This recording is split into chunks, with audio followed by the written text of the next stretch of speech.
What does the Diamond Sutra say? Authored by Mr. Nan Huaijin, with Elaine as reciter, The Great Wisdom Beyond Religion. The Diamond Sutra that I am going to talk about today holds immense influence within Chinese culture. For over 1,000 years, countless individuals have studied the Diamond Sutra, chanted its verses, experienced revelations through it, and attained enlightenment from it. The Diamond Sutra is a very special text among Buddhist scriptures. Its greatest significance lies in transcending all religious nature, while also encompassing it. When we study the Diamond Sutra, we should not confine it to the scope of Buddhism alone. The Buddha says in the Diamond Sutra, all saints are differentiated only by the formless Dharma. This means that the Buddha considers all sages and founders of religions throughout history to have achieved enlightenment. Differences arise merely due to varying degrees of individual understanding and due to diverse conditions of time and place that influence their ways of propagation. One of the key points of the Diamond Sutra is that it completely eliminates all religious boundaries. It shares the same mission as another major Buddhist scripture, the Avatamsaka Sutra, Flower Garland Sutra, in acknowledging one true reality and ultimate way, without limiting the teachings of all religions merely to the exhortation of virtuous deeds. Ladies and gentlemen present here today, you may each have different religious beliefs. As we study the Diamond Sutra, let's first set aside any boundaries and forms related to our religious consciousness. Afterward, we can delve into the essential points and spirit of the Diamond Sutra, and by approaching it this way, we stand to benefit. Among all the Buddhist scriptures, as well as the writings of later bodhisattvas, eminent monks, and virtuous masters, the Diamond Sutra is classified academically into the Prajna category, and hence it is called the Diamond Prajna Paramita Sutra. What is Prajna? Broadly speaking, Prajna refers to great wisdom. The principle for translating Buddhist scriptures in the past was that if the concepts were not completely alike, it was preferable not to translate the word, but to transliterate it and add annotations instead. This is similar to today's cultural exchanges between China and the West. When encountering the word qi, as in qigong or qi, in the context of spiritual cultivation, it cannot be translated directly because it cannot be rendered as gas, nor air, or any other type of qi. Since foreign languages often have unique words for each type of qi, and the Chinese character qi changes in meaning with the addition of another character on top, like air, coal gas, electricity, or even to get angry, each differing by the additional character. Thus, the standalone character qi is simply transliterated and then annotated. The same rationale was applied for not translating Prajna into great wisdom. The so-called Prajna wisdom is not ordinary intelligence. It refers to the profound understanding that allows one to realize the path, comprehend it, cultivate towards spiritual realization, free oneself from the cycle of birth and death, and ascend to the realm of the sage. This is not mere cleverness. It is the fundamental wisdom that pertains to the very nature of the Tao. The term fundamental wisdom is also a label that, in contemporary terms, signifies a transcendence beyond common cleverness and mundane intelligence, reaching an understanding of the metaphysical origin and essential nature of life. This wisdom is not attained through mere thought, but through the total investment of both body and mind in the pursuit of truth. This wisdom is what Prajna truly represents. Thus, the two characters for wisdom fully encapsulate the entire meaning of Prajna. This wisdom of Prajna encompasses 5 types, known as the 5 Prajnas. The first is the Prajna of ultimate reality, the second is the Prajna of realms, the third is the Prajna of scriptures, the fourth is the Prajna of expedient means, and the fifth is the Prajna of affiliated beings. The collective significance of these 5 kinds is what is referred to as the Vajra Prajna Diamond Prajna. The Prajna of ultimate reality is the metaphysical essence of the Tao, the origin of all things in the universe, and is what one comprehends when attaining enlightenment and perceiving the true nature of the mind and self. In Buddhist texts, the realization of the Tao involves seeing its emptiness, known as the Prajna of ultimate reality, which belongs to the aspect of wisdom. Our intelligence is merely a part of consciousness, confined to existing knowledge, and limited to the range of current experiences and the extent of sensory imagination. The true nature of the Tao is inconceivable and cannot be pondered, discussed, or investigated with our ordinary conscious knowledge. Pay attention. It has not been said that it cannot be conceived. The term inconceivable acts as a prohibition, a barrier that prevents one from perceiving, disallowing the use of ordinary knowledge and consciousness to speculate or contemplate what the Tao is. If the ultimate truth of the Tao could be attained through thought, it would still be within the realm of delusive consciousness. Therefore, when it is said to be inconceivable, it does not mean it cannot be conceived of. Rather, it indicates that this is a state to be reached through cultivation and verification, not through conceptual thought. In later generations of the Zen school, they spoke of the Tao as being nowhere and yet everywhere, which is difficult to express. If one speaks of the word Buddha, it carries the concept of Buddha. Although sometimes within the teachings of Buddhism, the word Buddha represents the essence of the Tao, ordinary people, upon hearing Buddha, immediately think of the shiny. Therefore, after the Tang and Song dynasties, the Chan tradition simply ceased to use the words Tao or Buddha. They said this instead, implying this is that is this, recognizing these as mere appellatives. The Avatamsaka Sutra Flower Garland Sutra says it can be called the Tao, heaven and earth, God, Spirit, Lord, Buddha, Suchness, Nirvana, and lists over 100 terms. These are all code names representing the ultimate truth of the Prajna of the Tao. Many people in the world pursue this essence, and only by finding it do they come to recognize the origin of their own life. Therefore, the Prajna of ultimate reality is the most fundamental within the different types of Prajna.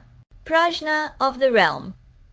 Over the years, many foreign scholars have debated how to translate the two characters for realm. I've suggested that if we were to translate it into a foreign language, it might reluctantly be rendered omen, but that still falls within the concept of the natural world. Realm is simply it can only be explained with annotations. It's difficult to translate directly. For example, the realm of practicing and seeing the Tao, as Zen Master Yaoshan said, clouds in the blue sky and water in the. This is very natural, with clouds floating in the sky and water contained within a bottle on the table, one so lofty and distant, the other so close and tangible. This is a realm. Another example is a line from a Tang Dynasty poem. 1,000 rivers have water, 1,000 rivers have the moon, 10,000 lie without a cloud, 10,000 lie of sky. When we often discuss enlightenment or the aspect of prajna, we refer to these two phrases. There is only one moon in the sky, yet it casts its reflection in the countless rivers on earth, creating the image of a moon in every river, hence the phrase, 1,000 rivers have water, 1,000 rivers have the moon. As for the vast clear skies, if there are no clouds at all, the entire sky is boundlessly clear, which is the essence of 10,000 li without a cloud, 10,000 li of sky. This represents an excellent state of mind, and many Zen masters have attained enlightenment through such realms. When a monk was living in a thatched hut, he composed a pair of excellent couplets. 10,000 li of blue sky opens with a laugh, while within the 3 white rooms fists are raised upright. Laughing heartily like Maitreya Buddha, that's the image we like to sculpt a grinning, big-bellied monk who has attained enlightenment, letting go of everything, content with it all. The 3 white rooms represent just that, empty, hollow white spaces where one can roam freely with an open mind and heart. Such text describes a certain state of being, yet it cannot fully encapsulate the realm of enlightenment. Our lives are always filled with these states. In moments of pain, we focus on our suffering, and even when pain is not present, we are haunted by the threat of it, which represents a state of distress. When we're happy, we dwell on it more proudly. Especially for the elderly, who often prefer not to contemplate the future, as the path ahead seems too long and daunting, they look back on their youth. Sometimes, sitting alone, thoughts of the past bring a smile and a shake of the head, savoring that past state of being. All these are states of being. Thus such states can be understood intuitively, but cannot be fully conveyed through words. Moreover, in the pursuit of spiritual cultivation or studying, each step involves a different state of being. Take an artist, for example. If they are struck by new inspiration today, or create a painting with a particular new insight, that is their unique state. A cement worker might find satisfaction the day they lay a brick perfectly level with a smooth swipe of cement, feeling an inner comfort in discovering the optimal way to work. This is the state associated with their craft. Thus, state of being encapsulates all such states. A practitioner achieves a measure of enlightenment, their state of being changes correspondingly. Double the achievement brings about another level of change. In other words, as a person reaches a certain state in their cultivation, the state of their life brightens to a certain extent. Regarding those of us who have not practiced ascetic disciplines, what kind of state do we exist in? There is indeed a state, which is the state of suffering that all beings possess. As described in the poetry of the ancients, in 100 years 36,000 days, one is either in a state of worry or of illness. This is the realm of ordinary human life. It is filled with either troubles, illnesses, or with aging vision dims, hair whitens. This is the realm of life's afflictions. Therefore, the ancients said, pursuing Buddhism is the endeavor of great men, beyond the capacity of emperors and generals. This is because their realm, demeanor, and breadth of spirit are extraordinary. Where does this distinct realm come from? It originates from the ultimate truth of Prajna, born from the essence of the way, emerging naturally. Consequently, those who truly comprehend the way, whose wisdom unfolds, are inexhaustible. In the language of Buddhist study, this is called wisdom without a teacher, also known as natural wisdom. It's about opening your own inherent treasury of wisdom, not imparted by a teacher, but an explosion of wisdom that is innately yours, making you omniscient. This is the realm of Prajna, the Prajna of words. We are aware that words themselves embody wisdom. Words are essentially speech, for when we record our verbal expressions, they become written characters. The symbols of language and thought for Chinese people are called Chinese characters, and for English-speaking communities, it's called English. Likewise, French, German, Russian, and others represent their respective thoughts and speech in written form. Words have their own realms. We all have read books and recognize characters, but very few become true literati, as beautiful sentences do not come forth without the prajna of words. There are those whose speech naturally forms well-structured writings, whose every sentence is elegant and beautiful, because they possess the literary realm, the prajna of words. Why is the Diamond Sutra so popular in China? It's due to the prajna of words created by Kumarajiva. He translated many scriptures, among which the Diamond Sutra and the Lotus Sutra had a tremendous impact on Chinese culture. Particularly, the style of his writing formed a unique and exquisite form of Buddhist literature in Chinese literary history, touching the hearts of many. Moreover, the words of the Vimalakirti Sutra are also quite special. They represent a unique literary realm of their own. Later translators, such as Master Xuanzang, despite their efforts, never managed to exceed Kumarajiva in literary excellence. This is due to the different levels of the prajna of words. Therefore, not everyone who reads and learns about written language can necessarily become a literati. Similarly, in the practice of spiritual cultivation, some may only become practitioners, not attaining Buddhahood. This is absolutely related to the prajna of words. There was a historian in the Qing dynasty named Zhao Yi, who was also a great poet and literary giant. In his later years, he wrote 3 famous poems, one of which goes, In youth, learning languages felt an arduous journey never complete.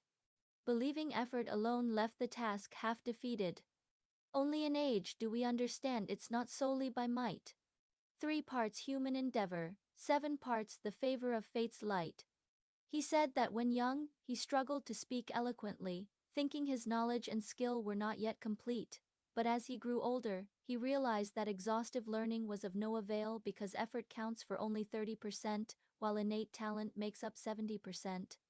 However, this applies to the average person. As far as I know, there are several high-ranking monks who have never read a book, never spent a day in school, and cannot recognize a single character. After attaining enlightenment, their poetry and prose are excellent, and they excel in everything they do, which is truly unimaginable. 80 years ago, my teacher met a monk who was originally a barber, carrying his load and wandering around the countryside. During the Qing dynasty, children of barbers were strictly forbidden from taking exams. Yet this barber, a great Zen master, attained enlightenment and came to understand everything, omniscient. He also had a temple given to him by the temple guardian when the previous abbot passed away. Some called him Monk Yang, others Yang the barber. Scholars would test him, asking Monk Yang, I've forgotten a line. In which book might it be? He would reply, oh, that's on page so-and-so in such and such a book. My teacher, being mischievous in his youth, purposely asked him about a line from Dream of the Red Chamber and he could always answer correctly, which was astonishing. There was a wealthy man addicted to opium, unable to quit, who eventually sought Monk Yang's help, saying, Master Yang, please shave my head for me. While being shaved, suffering the agony of withdrawal, with tears and snot flowing, Monk Yang slapped his back and said, you're released, implying liberation, and finished shaving his head. From then on, that man never touched opium again. These are examples of textual prajna, which arises naturally after enlightenment and does not come from our own cleverness. Being clever is about thinking things up, and that which is thought up is of no use. A person who has attained enlightenment possesses especially powerful memory, not only recalling events from their youth but also remembering books read in past lives. Hearing this, you might find it quite extraordinary, but indeed, such things do happen. Thus, Su Dongpo wrote a poem saying, to read books in this life is already too late. Books should be read early. The books of one lifetime are for reading in the next. Upon enlightenment, the books read over countless past lives will all resurface, as the wisdom of Prajna comes forth. Those who are well learned have strong memories, able to read 10 lines in a glance. Those who cannot read struggle, decoding each character one by one. Some people flip through a book, their eyes glancing over a page, and they move on, reading 10 lines at a glance, recording 1,000 words daily, without decline even in old age, sometimes with memory even stronger in later life. Of course, this requires concentration. And the wisdom of Prajna, which is the Prajna of letters and words. Expedient Prajna. The Buddhist scriptures often talk about expedience. If, for instance, I have no paper in hand and I ask you to give me a piece, saying it's for convenience, that's not what is meant by expedience in Buddhist teachings. The great general of the Eastern Han Dynasty, Huo was a grand marshal and also a grand chancellor. He was the one who rectified the empire during that era. However, the historical critique of him boils down to 4 words: uneducated and unskilled, indicating that he was inadequately learned and lacked appropriate methods in his knowledge and perspective when dealing with major national affairs. Thus, he was labeled uneducated and unskilled. Tactic strategy, not merely a means. A person who is learned and virtuous naturally possesses their own self-taught methods when it comes to educating others and has a high artistry in conducting life and affairs. For example, when reading Buddhist scriptures, they might employ a special method that allows them to understand complex concepts quickly and explain the most difficult to express ideas in a way that others can easily grasp upon hearing this is considered expedient prajna. We have all seen the image of the thousand-handed and thousand-eyed Guanyin Bodhisattva, with 1,000 hands and an eye in each, plus 3 eyes on the head. What does this Bodhisattva represent? Imagine a person with 1,000 hands and eyes. Wouldn't they have numerous methods at their disposal? Of course they would. We have all seen the image of the thousand-handed and thousand-eyed Guanyin Bodhisattva, with 1,000 hands and an eye in each, plus 3 eyes on the head. What does this Bodhisattva represent? Imagine a person with 1,000 hands and eyes. Wouldn't they have numerous methods at their disposal? Of course they would. Relatives Prajna. The practice of relatives Prajna comes with the wisdom of enlightenment. In Buddhist terminology, it's called practicing vows. From our modern perspective, it relates to behavior. That is to say, moral behavior arises naturally, and a person naturally becomes supremely virtuous. Relatives refers to kin, friends, and family members. So, what are the relatives of Prajna? As we know, Buddhism talks about the 6 paramitas: generosity, morality, patience, diligence, meditation, and wisdom prajna. For a practitioner, how to give, how to abide by precepts, how to endure insults, how to achieve the work of meditation, and only then can one have a full and thorough awakening to become a Buddha. Thus before prajna, there are these 5 related relatives. These 5 practicing vows are known as relatives prajna. I won't go into detail on this matter for now, as the content itself of the Diamond Sutra addresses these 5 practices. Now that we understand that prajna encompasses so much, there isn't an appropriate word to translate it fully. Therefore, we resort to transliteration. The content of prajna includes the aspiration for enlightenment. In other words, the aspiration of this spiritual practice inherently comprises this multitude of aspects. Indomitable. Now, the Vaira Prajnaparamita Sutra that we have in our hands, why is the word Vaira added before Apranaparamit Vaira?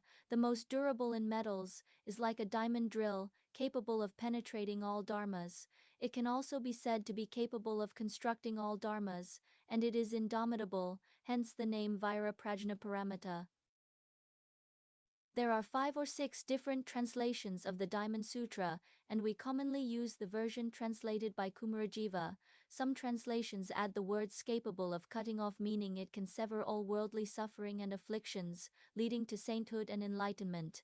Thus, it is Khalid capable of cutting off Vaira Prajnaparamita. Perhaps Kumarajiva felt that this spirit of severance was already contained within the sutra's text, so there was no need to add it expressly to the title. Term Prajnaparamita generally translates reaching the other shore. Some add the word multa at the end, turning it into Prajnaparamita multa. This multa is a phonetic ending. Pronounced according to the current sounds, it becomes Mahaprajnaparamita multa, while in ancient Sanskrit it was pronounced as Mahaprajnaparamitargware multa. Is the sound for Marga the Mahaprajnaparamita Heart Sutra that we are all accustomed to, consisting of 260 characters. Is often referred to as Multa Heart Sutra because in the journey to the west these 2 characters are severed from the rest, turning it into a separate Multa Heart Sutra. The sutra we are discussing now, if we explain its title according to its meaning, is the classic that can sever all dharmas, can break all afflictions, and can achieve the great wisdom of prajna, which leads to enlightenment by traversing the sea of suffering to reach the other shore. If we were to explain this sutra following the traditional method of the old temples, the title alone would take 2 hours per day, for an entire month to explain thoroughly. In truth, that method of expounding sutras is very good, providing an extremely detailed interpretation, starting with the education of the text. What is a sutra? The word sutra alone could take a week to explain. What does Vajra mean? Another week of talks, and so, a month or so goes by, and where are we with the Diamond Sutra? That would be called immeasurable and boundless. We are not adopting that method now. My personal temperament is also not very suited to that style of explanation, so we opt for a simple and clear interpretation. Kumarajiva and Wu Zixin. Now, when it comes to translators, we speak of the master translator from the Yuhong dynasty, Dharma master Kumarajiva. His father was a minister in India, who took vows to become a monk, and his mother was a princess who pressured this minister to lay down his monastic life and marry her, from which union came into this world their son. Later, the princess herself wanted to take monastic vows, but her minister husband would not agree. He said, "I was living a proper monastic life, and you coerced me into leaving it to marry you. Now you decide that you want to become a monk, therefore, this story truly has the material to be developed into a novel." By the age of 11 or 12, Kumarajiva was already speaking of enlightenment, and in his 30s, he reached the mainland of China. At the time, it was the era of the northern and southern dynasties. To invite this scholar, 3 countries were annihilated, an event that shook the annals of history, both ancient and modern, domestically and abroad. Studying the history of that period is quite fascinating. Kumarajiva, being such a great Dharma master and such a learned individual, was sought after by many countries. Concerns for economy, politics, and all else were put aside. Nations were wiped out by one another in the competition to invite Kumarajiva. This story is a lengthy one and could take a week or 2 to tell fully. However, for now, I shall briefly provide this report and leave it at that.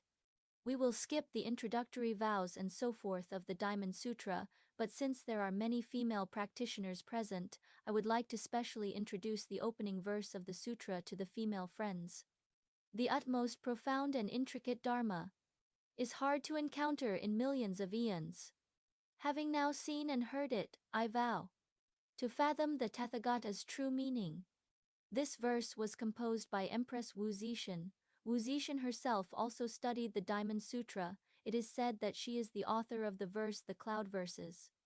Can one achieve longevity and an indestructible diamond body? What causes and conditions lead to the attainment of great, unyielding strength?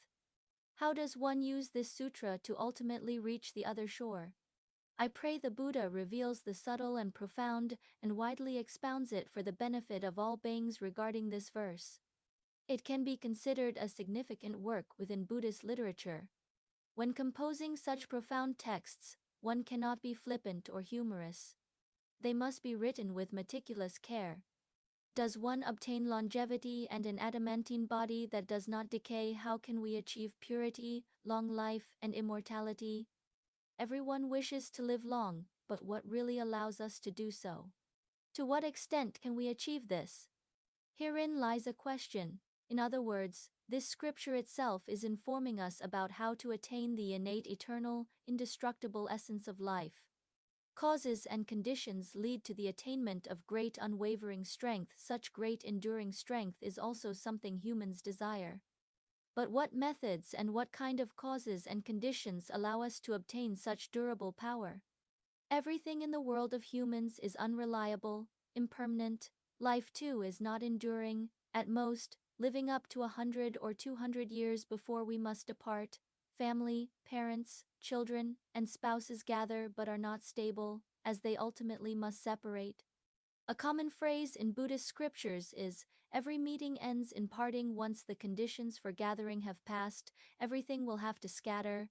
Wealth accumulated and money earned will also have days of decline. Power gained will eventually be lost. Houses built will one day be destroyed. Is there anything in the world that is permanently unbreakable? Does this great enduring strength truly exist? You must go in search of it.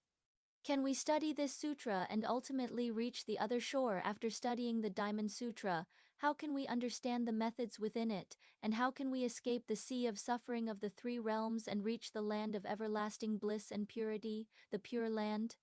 We hope that the Buddha will open up the most subtle and secretive teachings and reveal them all to us. The Diamond Sutra that we examine now is divided into 32 chapters. When it was originally translated, there were no divisions into chapters or sections. The original scriptures were continuous texts without paragraphs, and the division into chapters and sections was done in later times. The Diamond Sutra was divided into 32 chapters during the era of Emperor Wu of Liang. Who edited it? It was the Crown Prince Zhaoming of the Liang dynasty. when we study Chinese literature, there is an essential text that must be read, the Anthology of Literature by Zhaoming, which is also a mandatory text for Chinese literature departments, compiled by none other than Prince Zhaoming himself. The division of the 32 chapters of the Diamond Sutra, the classification of their subjects, and the titles, are all the excellent work of Prince Zhaoming. These titles are indeed very well marked, and each section's key points are clarified by these titles. For example, the first chapter, The Reasons for the Dharma Assembly, explains why the Buddha speaks the Diamond Sutra. Similarly, today we discuss this scripture because it was initiated by Mr. Zhao, Mr. Kui, and other 5 or 6 individuals. I am obligated to come and speak. This is also the reason for our Dharma assembly this time. The Diamond Sutra has extraordinary power of resonance. I'll share a personal secret with you all. When I was in middle school, I used to get up at 4 o'clock in the morning, practice boxing, and then recite the Diamond Sutra. Why did I recite it? I didn't understand it at all. I just knew that reciting the Diamond Sutra was said to be good, so I did it, being at school.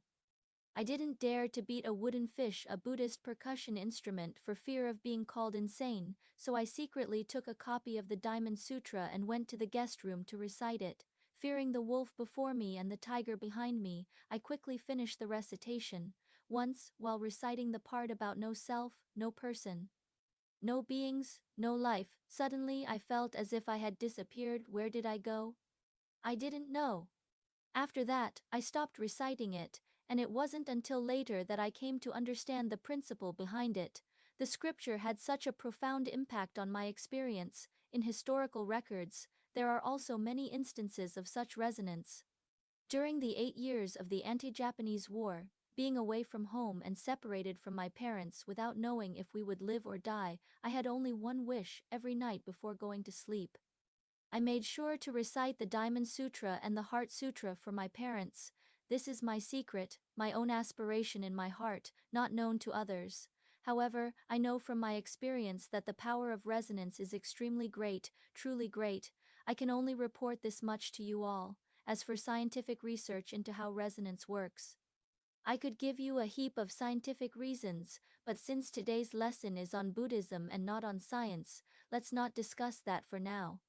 Thank you for watching. Hope you will continue to follow Thesis I Have Heard channel.